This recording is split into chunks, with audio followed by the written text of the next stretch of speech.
Hello, everybody, and welcome back to the Star Wars Expanded Universe, narrated by Disney or Queen Lucasfilm, whichever way you slice it.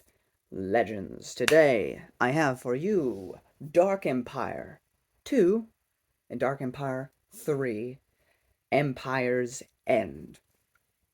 So, of course, now, thanks to it being 2022, we have access to Lightsiders. So now, getting into Dark Empire 2 is not as jarring as it was before.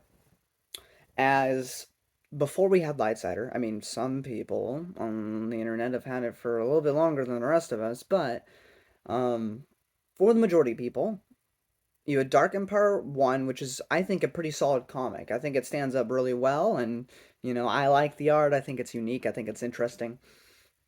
And then you get to Dark Empire 2, and Luke has an apprentice or a follower named Cam Solusar. He's a Jedi, and he's just there.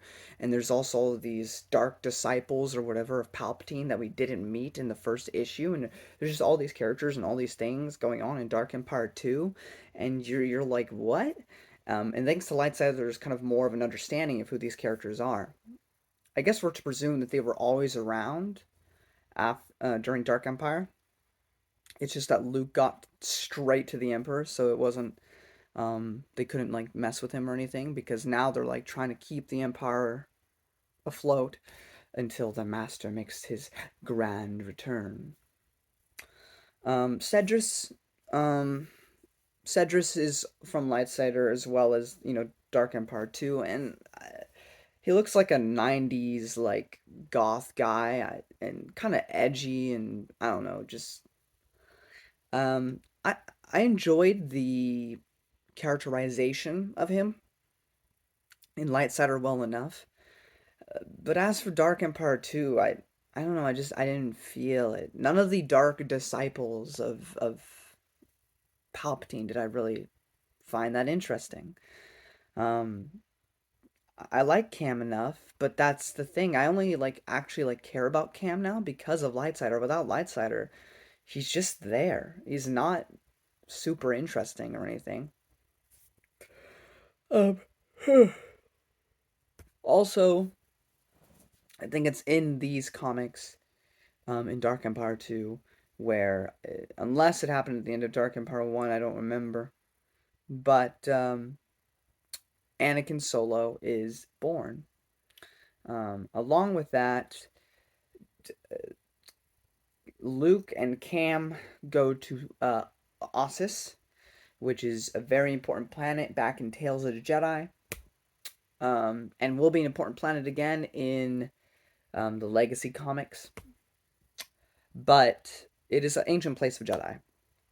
And there are these people that live there that are not Jedi, but they're Force sensitive. And there's this girl, Jem, that Luke falls in love with. And, a lot of people hate on everything with the expanded universe, like, you know, Callista for one. I think Callista's less bad. Um, Jem doesn't really seem to have that much of a personality. I don't see her personality vibing really well with Luke. That being said, him and her get together for a little bit because they need that, you know, emotional spark. So you feel something when she inevitably dies. Spoiler, but it doesn't matter. You don't care about her anyway. And she's just kind of there, and then she's not. And she didn't really add anything to anything, and I just did not care for her character. Did not care for the romance. It was poorly executed, poorly done. It just wasn't good. Now, there is a connection to, I mean, I don't remember if Tales of Jedi came out first, but there is a connection to Tales of Jedi with this, like, tree Jedi that ends up being the one to kill Cedrus. So, that is interesting. And there's stuff we know, Vima and everything. So there's a lot of interesting moving parts. I don't remember if it's this one where we get introduced to the big ball Jedi, where he's just like encased in this metal ball, but he's fine. Um, Really, there's nothing else that's remarkable enough to me to talk about. Palpatine's getting more desperate, which I like to see because he is the man that is always in control. He's playing 4D chess with anyone, and before you even make a move, he made 10. That is Palpatine. But this is different because now, he's on his like last clone body.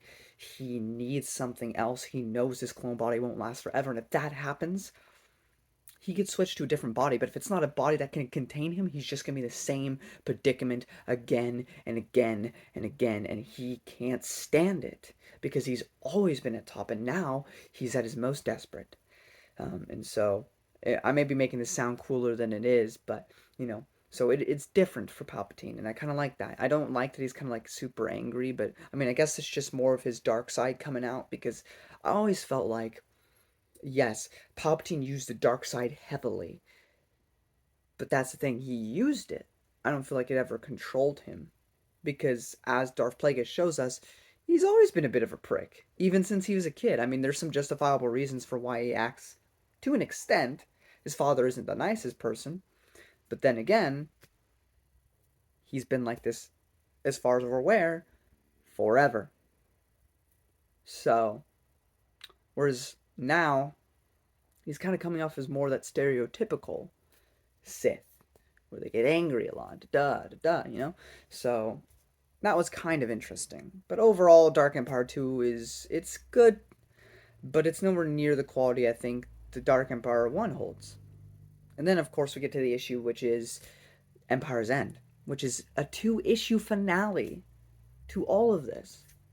It's poorly done.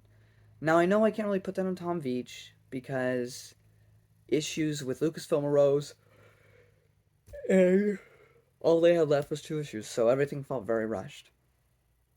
Another horrible thing is Cam Kennedy did not come back, and I do not like the art in Empire's End. I mean, I like how everything kind of gets wrapped up. Palpatine tries to take control of Anakin's body, and it is what it is. Um, but this is the story. Palpatine done forever. He's never coming back. It will never be a thing again. He is gone. Um, that being said, this story did give us Anakin Solo, which is one of the most important solos slash Skywalker bloodline moving forward. So it's, there's cause to enjoy that, and you know, it's fun seeing Palpatine that desperate, trying to desperately cling to life, as that's all he's ever really wanted is to rule and to be in control forever.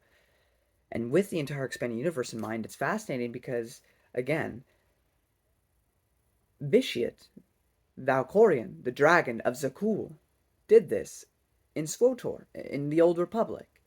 He did what Palpatine could not. He didn't use clones. He used ancient Sith magic. He would literally kill entire planets to sustain himself for years and years. But that's the thing. He lived for so long that his hatred of Jedi or anger as a Sith, it seemed like to me, by the time you actually see him in the SWTOR games, he's kind of moved past Jedi or Sith. He's lived too long to care about either. But he's the only one that really managed it, outside of Darth Adendu. So it's just kind of fascinating how that all works. And how Palpatine's imperfect way, you know, he tried so hard for so long to always be in control of everything and to be the strongest, most important Sith and forever. And while his master plan in the prequels was masterful and his reign in the Empire was pretty sufficient, he didn't rule for long. Even if we went back to the old timeline of 30 years ago, which it's not anymore, it's 20, that's still not a long time compared to other Sith. But we all remember Palpatine as being the best villain. I think, as I said, that Palpatine was in control of the dark side. I know people debate whether or not the dark side can actually affect you. That's a whole other debate. But I think Palpatine was in utter control of his feelings and emotions, tapping into anger when he needed to, but still remaining sufficiently himself, which was always evil, as Sidious. However, he won. He succeeded. He killed the Jedi. He then ruled for years and years and years, no one to oppose him, with his Emperor's hands and with Vader to help out where is needed, and he was content and in control. And I think in that time, as he continued to grow in the dark side, as he continued his knowledge, I think the dark side started to take more control over him. I'm not saying it dictates his actions, just influences things. I mean, think about how cocky he is in episode 6. He's just flat out telling people the plans that he has set. He doesn't even think in his mind. You think the Palpatine, the prequels, wouldn't anticipate that Vader would turn against him to protect his son? But he didn't even fathom it. He didn't even consider it. He had no guard ready for Vader at all. Because he thought he'd utterly broken Vader. He thought he was ultimately in control. And that's what I'm saying. I think the pride, the vanity, the dark side seeped into those parts and kind of took over. And that was his downfall. And then, we get to here. And, it's like, oh, I had this grand plan. I'm back, baby. You think you can stop me? And then Luke Skywalker destroys all of his clone bodies, so only has one left. Now he's freaking out. He knows that the clone bodies can't contain him. This is his last one. He needs to find a body that can contain him. Because even if his clone bodies can't, you think some random Imperial officer is going to be able to contain his power? Maybe for a day, if that. He's going to have to swap bodies for an eternity. He will never be able to actually get anything done. Unless he can get a Skywalker or a Solo with Skywalker blood, because Skywalkers are powerful. And then he can live on and worry about the rest later on. So it's just interesting to see him be desperate, because we never really seen that before. And I think it's great to have him end this way, despite how rushed it was. I like that Han Solo got the final shot. And then he essence transferred like Darth Bane tried to do with Arzana, and ultimately dies forever, burning whatever hell exists in Star Wars. And that is the end of Palpatine. Up next, we learn about a Royal Red Guard in Crimson Empire, which is something I have never read before. So that will be a first time for me. Until next time, guys, may the Force be with you. See you.